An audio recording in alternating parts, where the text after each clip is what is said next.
నమస్తే, నేను మీ Madhuri. Law of attraction దీని గురించి మనం ఎక్కువగా ఈ మధ్య కాలంలో వింటున్నాం. అసలు లా ఆఫ్ అట్రాక్షన్లో మనకి ఎలాంటి లాస్ ఉంటాయి, మనం ఎలా లాస్ని ఫాలో అవ్వాలి, ఏ లాస్ ఫాలో అవుతే లా ఆఫ్ అట్రాక్షన్ మనల్ని అట్రాక్ట్ చేస్తుంది, డీటెయిల్గా చెప్పడానికి మనతో పాటు ఉన్నారు శ్రవంతి గారు, లా ఆఫ్ అట్రాక్షన్ కోచ్. నమస్తే అమ్మా. నమస్తే అమ్మా. అమ్మ, లా ఆఫ్ అట్రాక్షన్లో ఎలా అయితే మనకి లాస్కి సంబంధించి డిఫరెంట్ సెక్షన్స్ ఉన్నాయో మనకి లా ఆఫ్ అట్రాక్షన్లో కూడా సెషన్స్ ఉంటాయా? అసలు ఎలా ఉంటాయి? అంటే మనకి 12 జీవితానికి 12 సూత్రాలని 12 జీవితానికి 12 సూత్రాలు, అవి పాటించాలి ఖచ్చితంగా. ఓకే, అసలు యూనివర్స్ మనతో ఏం చెప్పాలనుకుంటోంది? ప్రతి ఒక్కళ్ళకి ఈ సూత్రాలు అని చెప్తాం మనం. ఇలానే ఉండాలి, ఇక్కడ ఇలా ఉండాలి, ఇలా చేయాలి అని చెప్పి చెప్తుంటాం. ఇప్పుడు గుడికి వెళ్ళాం, అక్కడ కామ్గా ఉండాలి, మాట్లాడకూడదు అని చెప్తాం. మీరు అరుణాచలం రమణ మహర్షి ఆశ్రమానికి వెళ్తే ప్రతి చోట బోర్డు కనపడుతుంది, సైలెన్స్ మెయింటైన్ చేయాలి అని చెప్పి. ఎందుకు అని అంటే అక్కడున్న ప్లేస్లో మీరు సరైన పాజిటివిటీ అనేది మీకు అందాలి, ఆ ప్లేస్ గురించి మీకు అర్థం అవ్వాలి. బయట రమణాశ్రమానికి తేడా ఏంటి అని తెలుసుకోవాలి అని అంటే ముందు అంతర్ముఖం అవ్వాలి. మనసు అంతర్ముఖం అవ్వాలి అని అంటే ధ్యానం ఇంపార్టెంట్ అంటే సైలెన్స్ ఇంపార్టెంట్. సో ఆ సైలెన్స్ మెయింటైన్ చేయండి అని చెప్పి రాస్తారనమాట. అలా మనం యూనివర్స్ను అర్థం చేసుకోవాలి. విశ్వం అసలు ఏం చేస్తే మనని కాపాడుతుంది, మనం అనుకున్న పని చేయడానికి ముందుకు వస్తుంది అని కనుక మనం చూసుకుంటే ఫస్ట్ మనం చేయాల్సిన పని ఏంటంటే అసలు విశ్వం మన నుంచి ఏం కోరుకుంటుంది అనేది చూడాలి. గివ్ అండ్ టేక్ అంటారు. ఏదైనా కూడా ముందు ఇవ్వు, తర్వాత తీసుకో. ఇచ్చేస్తే నీ దగ్గరికి నువ్వు ఇచ్చింది తప్పకుండా 10 వస్తుంది అని మనం గుర్తుపెట్టుకోవాలి. సరే, మనకి ఈజీ ఏంటి? మనం ఏదైనా మ్యాథమెటిక్స్ చేస్తున్నాం అనుకోండి, ఈజీగా మనం ఎలా చేయగలగాలి అనేది మనం నేర్చుకుంటూ ఉంటాం. అలాగే ఈ విశ్వం యొక్క లెక్కలు మనకు తెలియాలి ఈజీగా అంటే కనుక ఈ 12 సూత్రాలు ఏంటి అనేది మనం తెలుసుకోవాలి. అవి తెలుసుకుంటే పాటించడం చాలా ఈజీ. మన మనసులోనూ, మన పెద్దవాళ్ళు, మన సనాతన ధర్మంలో, ఏ ధర్మంలో అయినా కూడా మనకు నేర్పించేవి ఈ 12 సూత్రాలు అని గట్టిగా మనం తెలుసుకోవాలి. అయితే ఫస్ట్ మనది ఏంటి అంటే లా ఆఫ్ వన్నెస్. ఇక్కడే మనకు అర్థమైపోతుంది వన్నెస్ అంటే ఏంటి అంటే నేను ఎవరికి అతీతం కాదు, నేను అందరిలో ఒకరిని, వీళ్ళెంతో నేనంతే, నేనెంతో వీళ్ళంతే అనేది ఈక్విటీ అనేది మనకి రావాలి మనసులో తప్పకుండా. అది ఒక్కొక్క దగ్గర కులానికి సంబంధించిందో, మతానికి సంబంధించిందో, లేకపోతే మనకున్న స్టేటస్కి సంబంధించిందో, వాళ్ళు నేను ఒకటి కాదు అనేది గట్టిగా మన మనసులో భావన ఏర్పడుతుంది. అంటే ఎప్పుడు ఒకటి కాదు, ఏదైనా నీ దగ్గర చేయగలిగినంత సొమ్ము ఉండి నువ్వు చేయలేనప్పుడు అప్పుడు నువ్వు పేదవాడు ఒకటి కాదు. నీ దగ్గర ఉంది, నువ్వు చెయ్యి, అతను చెయ్యట్లేదు కదా అని చెప్పి అక్కడ చూసుకోకు ఈక్వాలిటీ. అవునా కాదా? ఎక్కడ ఉండాలి అని అంటే మనం కూర్చునే పొజిషన్స్లో కానివ్వండి, లేదు అంటే కనుక మనం ఎవరితోనో మాట్లాడుతున్నప్పుడు కానివ్వండి, ఇక్కడ మనం ఈక్వల్గా ఉన్నాము, వాళ్ళు నేను ఒకటి అనేది భావన చేయాలి. ఎప్పుడైతే అందరూ ఒకటి అనే భావన వస్తుందో అవతల వాళ్ళు ఏం చెప్పాలనుకుంటున్నారు, వాళ్ళ ఉద్దేశం ఏంటి అనేది మనకు అర్థమవుతుంది. మీరు ఎక్కడికైనా వెళ్ళారనుకోండి, రూల్స్ చెప్తూ ఉంటే మనకి కోపం వచ్చేస్తుంది. ప్రత్యేకంగా బ్యాంకుకి వెళ్ళినప్పుడు ఒకటి చెప్తూ ఉంటారు, అన్నీ ఒకేసారి చెప్పొచ్చు కదా. మనం ఓ పేపర్ తీసుకొని వెళ్ళినప్పుడు ఆ పేపర్ అయిపోయిన తర్వాత రెండోది చెప్తారనమాట వాడు. నిన్న వచ్చినప్పుడు చెప్పలేదు కదండి అని అంటే మీరు అడగలేదు కదండి అని అంట. అక్కడ మనం కోపం వచ్చేస్తుంది మనకి, అవునా కాదా? అట్లా ఏంటి అని అంటే ఈ సూత్రాల్లో మనం ఫస్ట్ వన్నెస్ నేర్చుకుంటే నెమ్మదిగా ఈ 12 సూత్రాలు మనకి అలవాటు అయిపోతాయి అన్నమాట. అంటే ఏంటి అని అంటే ఈ వన్నెస్ని కనుక నువ్వు మెయింటైన్ చేస్తే కనుక మిగతా అన్నీ కూడా నీ దగ్గర వచ్చేస్తాయి. నువ్వు మెయింటెనెన్స్ ఒక్కటి నేర్చుకున్నావు అనుకో, అక్కడ బ్యాంక్లో ఏది అడిగితే అది ఇవ్వచ్చు. అలాగే ఈ వన్నెస్ని కనుక నువ్వు నేర్చుకున్నావు అనుకో, ఆటోమేటిక్గా మిగతా అన్నీ కూడా నీకు అర్థమైపోతాయి అన్నమాట. అది ఎలా అనేది మనం ఒక్కొక్కటి లా తెలుసుకున్నప్పుడు చేద్దాం. ఇప్పుడు ఈ వన్నెస్లో మనకు అర్థమైపోయింది కదా, అందరూ ఒకటి అనేది మన మైండ్లో ఉండాలి అనేది మనకు అర్థమైపోయింది. అలాగే next law of vibration. Vibration అంటే ఏంటి అని అంటే ఆ ఫ్రీక్వెన్సీకి నువ్వు అటాచ్ అయి ఉండాలి.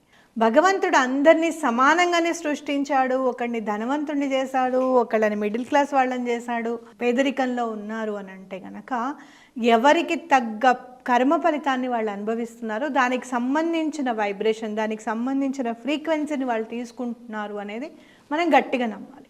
కంచి పరమాచారి గారి దగ్గరికి ఒకళ్ళు వచ్చి భగవంతుడు ఎందుకు ఇలా ఒకళ్ళని ధనవంతులుగా పుట్టించాడు, ఒకళ్ళని ఇలాగా పుట్టించాడు, ఏమిటిది అని అంటే గనక ఇవాళ ఎంతమంది పిల్లలు పుట్టారో ఈ హాస్పిటల్లో, అక్కడ కంచిలో ఎన్ని హాస్పిటల్స్ ఉన్నాయి, అక్కడ ఎంతమంది ఎలా పుట్టారో అన్ని డీటెయిల్స్ కావాలి నాకు అని చెప్పి పంపిస్తారు పరమాచారి గారు. ఒకళ్ళు ఏసీ రూమ్లో పుడతారు ఒక హాస్పిటల్లో, కొంతమంది ఏమో సింగిల్ రూమ్లో ఉన్న వాళ్ళు, కొంతమంది ఏమో జనరల్ వార్డులో పుట్టిన వాళ్ళు, ఇలా ఉంటారనమాట. అన్నీ తీసుకొచ్చి ఇలా ఇలా పుట్టారు అని చెప్పి చెప్తారు. మరి ఇవాళే పుట్టారు కదా, మరి ఎందుకు అంత వేరియేషన్గా ఉంది అని అంటే ఎవరు తెచ్చుకున్న కర్మ, స్థితిని బట్టి వాళ్ళ పర్టికులర్ తల్లిదండ్రులకు పుట్టారు. ఇది భగవంతుడు నిర్ణయించింది కాబట్టి మంచి పని చెయ్యాలి అని భగవంతుడు కానీ ఎవరు కానీ చెప్పేది అని చెప్పి ఎక్స్ప్లెయిన్ చేస్తారు పరమాచార్య గారు. అంటే ఏంటి అని అంటే నువ్వు చేసే పని బట్టి నువ్వు నీకు వచ్చే వైబ్రేషన్ అనేది డిసైడ్ అయి ఉంటుంది, నీ ఫ్రీక్వెన్సీ అనేది డిసైడ్ అయి ఉంటుంది అని మనం చెప్పుకోవచ్చు. చాలా బాగా అర్థం అవ్వాలి అని అంటే మా చిన్నప్పుడు యాంటెనా ఉండేది పైన టీవీలు పెట్టుకున్నప్పుడు, అది కొంచెం కదిలితే చాలు ఇంట్లో రామాయణం కానీ మహాభారతం కానీ వచ్చేది కాదు. పైకి వెళ్ళి దాన్ని ట్యూన్ చేసేవాళ్ళు ఉండేవాళ్ళు. వచ్చిందా కనెక్షన్ అని పైనుంచి అడిగితే కింద నుంచి మేము వచ్చింది, రేపు పోయింది, వచ్చింది ఇంకా కలపక. ఇప్పుడు అంటే మీరు FM రేడియోస్ వింటూ ఉంటారు కదా, కార్లో వెళ్తూ కూడా మార్చేసుకుంటూ ఉంటారు. ఏ ఫ్రీక్వెన్సీకి ఆ ఫ్రీక్వెన్సీలో ఉన్న రేడియో వేవ్ లెంత్ని బట్టి వస్తూ ఉంటుంది అనమాట. సో నువ్వు చేసే పనులు కూడా మంచి వైబ్రేషన్తో కూడుకున్నవైతే, పాజిటివ్ నోట్తో కూడుకున్నవైతే, నీ ఆలోచనలు పాజిటివ్ నోట్తో ఉండాలి, నువ్వు చేసే పనులు పాజిటివ్ నోట్తో ఉండాలి, మంచి పనులు అయి ఉండాలి, ధర్మానికి సంబంధించినవి అయి ఉండాలి. ఇవన్నీ ఉంటే కనుక ఆ వైబ్రేషన్ అనేది క్లియర్గా అందుతుంది మనకని చెప్పుకోవచ్చు. అలాగే డబ్బుకి సంబంధించిన ఫ్రీక్వెన్సీ ఏంటి, మనకి ఎట్లా అందుకోగలుగుతాము ఆ ఫ్రీక్వెన్సీ అనేది కూడా మనం గుర్తుపెట్టుకోవాలి. ఎప్పుడు ఎలా అందుతావు నువ్వు ఆ ఫ్రీక్వెన్సీ కంటే కనుక నువ్వు అధికంగా ఖర్చు పెట్టనప్పుడు. నువ్వు మామూలుగా ఒక షాప్కి వెళ్ళు, సరుకులు రాసుకుని షాప్కి వెళ్ళు, అలాగే ఒక పెద్ద సూపర్ మార్కెట్కి వెళ్ళు. నువ్వు సరుకులు రాసుకున్న చోటనే సరుకులు మాత్రమే కొనుక్కొని వస్తే సూపర్ మార్కెట్కి వెళ్తే అవసరం ఉన్నవి బాగుంది, మళ్ళీ దొరుకుతుందో లేదా ఇలాంటి బాటిల్ కొనేద్దాం, అబ్బా అవసరం ఉన్నా లేకపోయినా, మళ్ళీ రావద్దు, మళ్ళీ ఉండద్దు మార్కెట్లో, ఇలా మనకి ఆలోచనలు వస్తూ ఉంటాయి అన్నమాట. అంటే మనం ఇక్కడ లైఫ్ లెసన్లో నేర్చుకోవాల్సింది ఏంటి అంటే మనకి అవసరం లేనిది ఏదైతే ఉంటుందో అది మన కళ్ళ ముందే కనిపిస్తూ ఉంటుంది. మనకి అవసరమైనది ఏదైతే ఉందో దాన్ని వెతుక్కుంటూ వెళ్ళాలి. ఆఫర్స్ గురించి చెప్తే నాకు ఒకళ్ళు కాల్ చేశారు ఒకసారి, మేడం ఒక 5000 వేయండి. అది అంత సడన్గా అర్జెంటుగా ఏమైందని అడుగుతాం కదా. అంటే షాపింగ్ చేసినాం అబ్బా, ఇక్కడ అన్ని ఆఫర్స్ ఉన్నాయి, ఉన్న డబ్బులు అన్నీ అయిపోయి ఇంకా 5000 కావాల్సి వచ్చింది. ఇచ్చా బాబాయ్ ఇలా కూడా షాపింగ్ చేస్తారా అని అనుకున్నాను.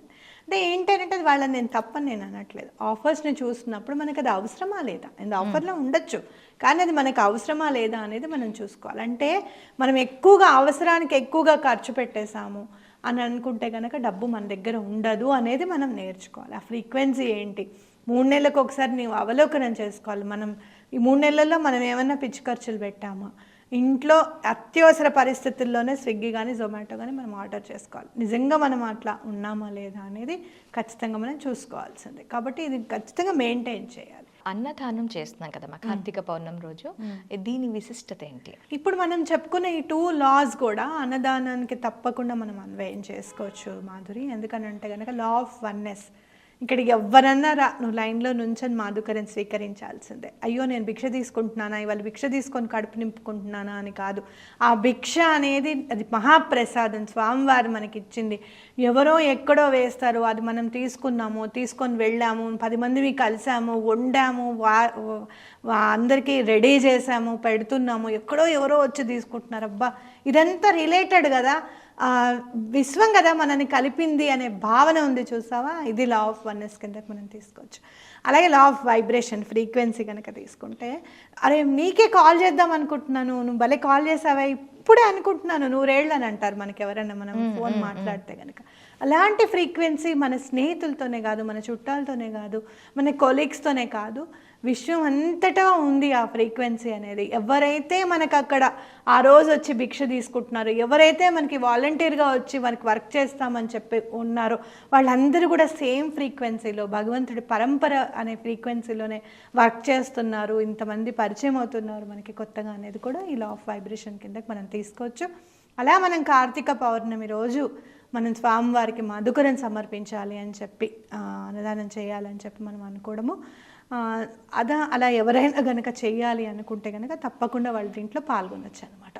ఓకే, మనం ఎంత దీనికి ఇది మినిమం 500 తీసుకుంటున్నాము, ఎందుకంటే ఇక్కడ నుంచి మనం వెళ్ళాలి, అక్కడ అంతమందికి మనం అరేంజ్ చేసుకోవాలి కాబట్టి మినిమం 500కి తక్కువ కాకుండా తీసుకుంటుంది. అమ్మ చెప్తుంది ఏంటి అంటే ఒక 500 ఇవ్వగలిగితే ఓకే అని చెప్పి. కాకపోతే మీరు ఒక్కసారి ఆలోచించండి, ఒక మనిషి కడుపు నిండా తినాలి అంటే ఎంత ఉండాలి? అలాంటిది ఒక 500 మంది అక్కడికి వచ్చే ఛాన్సెస్ ఉంటున్నాయి. ఆ రోజు సుమతి మాత పుట్టినరోజు కూడా ఉంది కాబట్టి చాలా మంది వస్తారు.